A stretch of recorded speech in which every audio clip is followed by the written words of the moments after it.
Bonjour et bienvenue pour ce second rendez-vous vidéo avec les concitoyens de Vernouillet. Alors on va parler du budget cette fois-ci. Est-ce que d'abord, avant de tout, vous pouvez nous expliquer ce qu'est un budget municipal?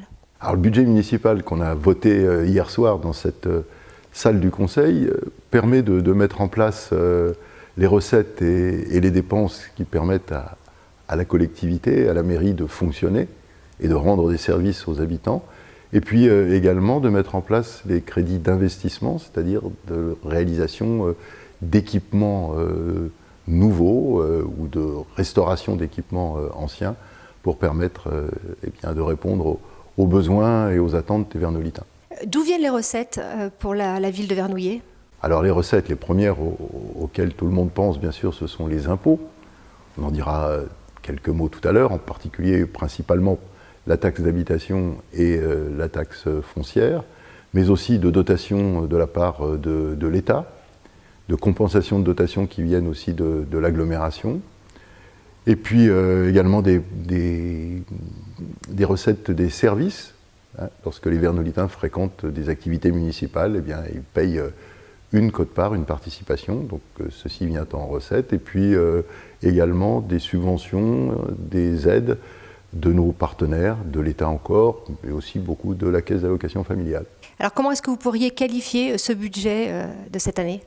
Alors ce budget, il s'est appuyé sur des orientations budgétaires que nous avons présentées à la fin du mois de novembre, au Conseil du 28 novembre, sur la base des indications obtenues à l'occasion du Congrès des maires de France, et puis des débats sur le budget de la France. Donc c'est un budget, je dirais, de reconduction. On est relativement prudent. Et puis aujourd'hui, il fallait l'être prudent, puisque de nouvelles mesures annoncées très récemment par le président de la République ont impacté le budget de l'État. Donc on s'est inscrit, nous, dans un budget prudent de reconduction au niveau du fonctionnement, mais exigeant au niveau de ce fonctionnement pour pouvoir dégager des crédits suffisants pour réaliser les investissements qui nous paraissent nécessaires. Sans compter qu'il y a un certain nombre d'opérations d'investissement qui étaient prévues sur le budget 2017, qu'on reportera sur le budget 2018 et qu'on reportera sur le budget 2019, je pense en particulier aux travaux du gymnase, dont on espère la reprise, puisque le tribunal administratif a enfin désigné un expert judiciaire qui va tenir ses premiers travaux dès le vendredi 4 janvier. Vous voyez qu'on commencera l'année très rapidement sur des dossiers importants. Plus précisément, parce que ça parle aux Vernolitains, est-ce que dans ce nouveau budget de cette année, vous dites qu'il y a une continuité? Est-ce qu'il y aura une augmentation des impôts? Est-ce qu'ils vont voir une différence, nos concitoyens? Alors continuité, pour la 10e année consécutive, les taux d'imposition ne vont pas bouger. Donc de ce point de vue-là, la ville prend ses responsabilités. Les bases, elles, évolueront et donc l'impôt sera... ceux qui paieront les impôts auront une augmentation liée aux bases définies par les services de l'État, donc suite au vote du budget national, de l'ordre de 2%, mais le taux, lui, ne bougera pas.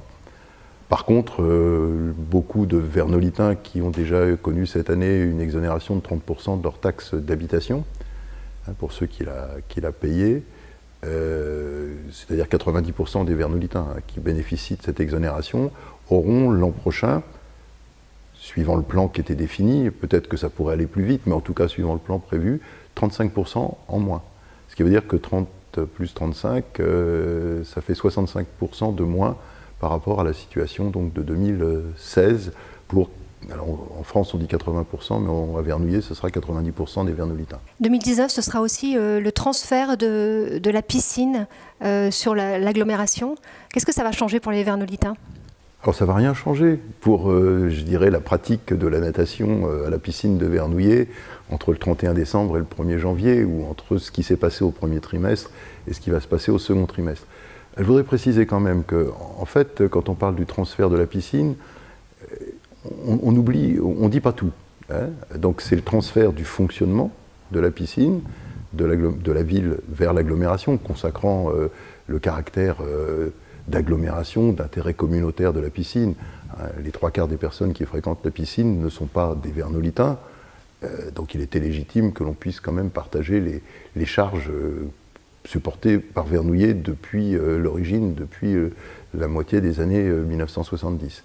Mais ce n'est pas seulement un transfert, c'est aussi un programme de réhabilitation, remise aux normes de la piscine actuelle et d'extension avec une vocation à caractère ludique et détente, bien-être de la piscine. Donc transfert, réhabilitation, extension, un programme d'investissement évalué aujourd'hui à plus de 7 millions d'euros hors taxes. Un dernier mot avant de finir cette vidéo ? Dans quelques jours, nous fêterons Noël et une semaine après le Nouvel An. Quelques mots pour souhaiter d'excellentes fêtes de fin d'année à tous les Vernolitains, en famille. Vous verrez que c'est le thème de notre carte de vœux. Et puis un excellent début d'année, des vœux pour 2019, mais on aura l'occasion, je pense, de les faire à nouveau en direct dès le début de l'année prochaine.